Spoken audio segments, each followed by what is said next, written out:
Good evening, everyone. I'm Dr. Manjula Rao, a consultant breast oncoplastic surgeon practicing at Apollo Proton Cancer Center in Chennai.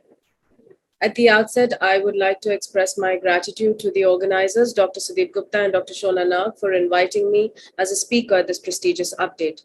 I have been asked to discuss two papers. The first one is a report by the group from MSKCC, Andrea Barrio et al., which was published in the JAMA Oncology, and they looked at nodal recurrence in patients with node-positive breast cancer treated with sentinel lymph node biopsy alone after NACT.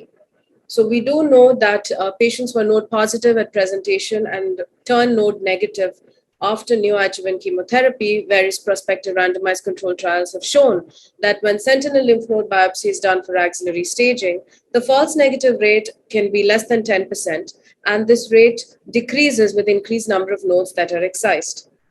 However, from this data, there is no way to elicit the data regarding axillary recurrence because all these patients underwent axillary clearance for data validation.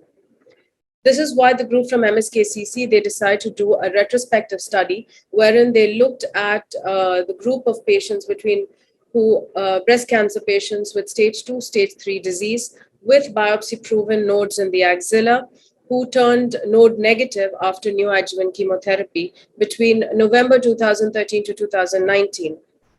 And they looked at performing a sentinel lymph node biopsy in these patients without a targeted axillary dissection. And they wanted to look at the rates of recurrence and the survival in such patients.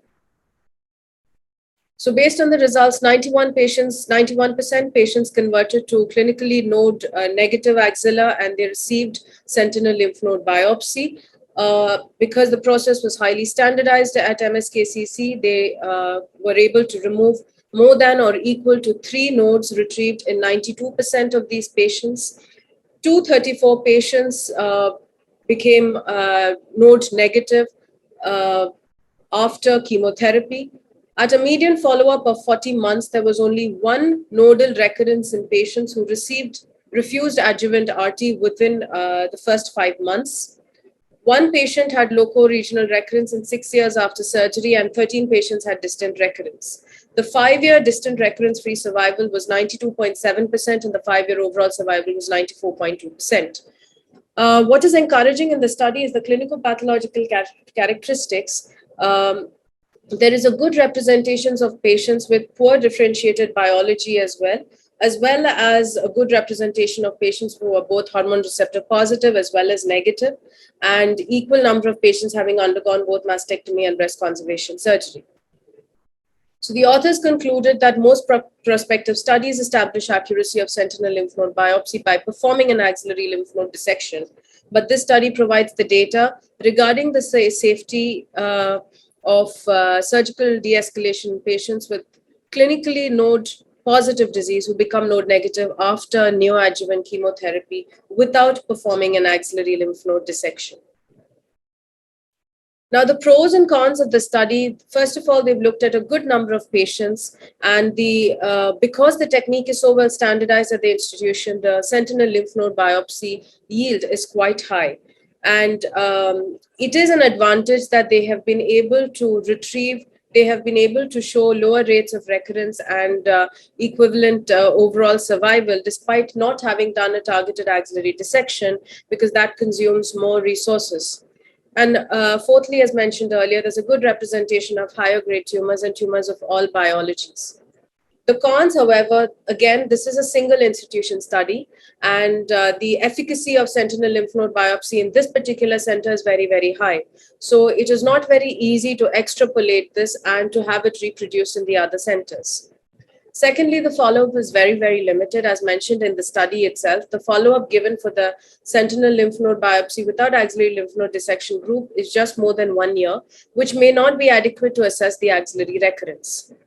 So it would be ideal to have a randomized control trial with an arm of sentinel lymph node biopsy with axillary lymph node dissection after all, to conclusively establish whether an axillary lymph node dissection is necessary or not with node negative sentinel lymph node biopsy.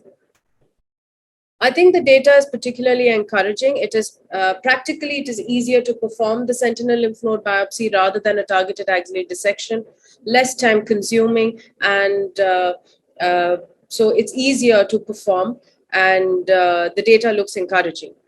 But I am looking forward to a longer follow-up, and I'm also interested in data regarding lymphedema in the sentinel lymph node group of patients where 3 to 4 nodes have been excised.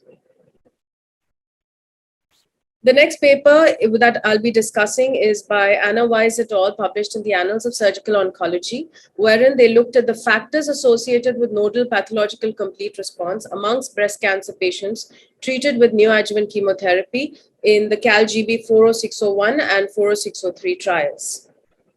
The aim of the study was to identify factors that may refine patient selection for de-escalation of axillary surgery after neoadjuvant chemotherapy.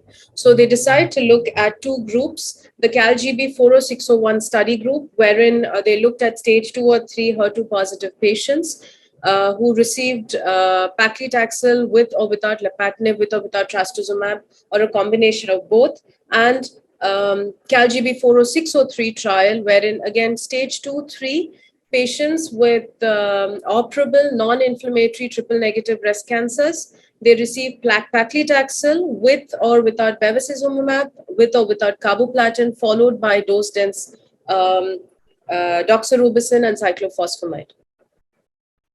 The total patients enrolled on these two studies were 759, but the numbers included for this particular analysis was 539. So those patients who had undergone axillary surgery before neoadjuvant chemotherapy, or those with missing data regarding the nodal status, were not included in the study. So in this number, 44% of the patients had clinically node negative disease, an equal number with clinically with CN1 disease, and a smaller percentage, 11%, with CN2 and 3 nodes in the axilla.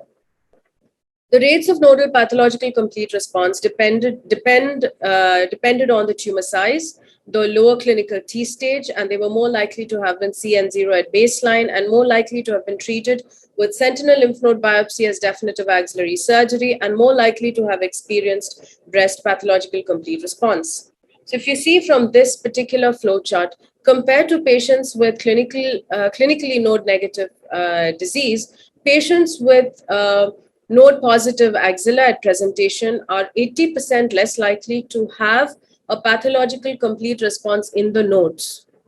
And similarly, patients with pathological complete response in the breast were 12 times more likely to have a better pathological complete response in the nodes as well. So the multivariable analysis also determined, it showed that the rates of nodal PCR was highly dependent on the nodal status of the patient at presentation and also the in-breast response to neoadjuvant chemotherapy. The overall survival, the Kaplan-Meier curve showed that the overall survival was significantly worse amongst those patients with significant residual disease in the breast and in the axilla, rather than those who have undergone pathological complete response in the breast in all the groups. So similarly, you can see the median overall survival as well. It increases with increase in the rates of pathological complete response, both in the breast and the axilla. So the authors concluded that patients with chemotherapy-sensitive disease who experience breast PCR may be candidates for axillary surgery de-escalation. The pros of the study, again, they've looked at a good number of patients. There's a good representation of patients with even higher nodal burdens, and this may be extrapolated to the population with similar clinico-pathological characteristics. But the cons, on the other hand, the estimation of the axillary nodal status in the study, it was not standardized, and that could have skewed results. So it was not necessary for the patients with with positive nodes in the axilla to have undergone radiological examination. So whereas some patients were clinically node positive, other patients were radiologically node positive, and these two groups are not really comparable. Secondly, in the CALGB 40601 trial, the conventional chemo regimens have not been used. The patients did not receive adriamycin cyclophosphamide, which may have resulted in a better response. And third, of course, they have only looked at HER2 positive and triple negative subtypes, and it would be useful to look at how the hormone receptor positive patients react to this as well.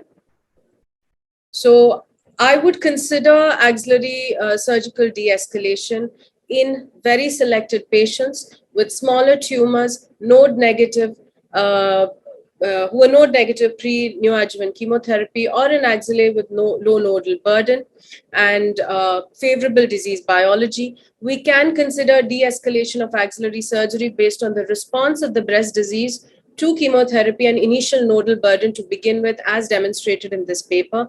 It is very important to accurately assess the disease remnants in the axilla and breast, both clinically as well as radiologically, post neoadjuvant chemotherapy. And it is important that for us to consider surgical de-escalation, that the patients be provided with appropriate protocol mediated systemic treatments. So patient selection is key. Thank you.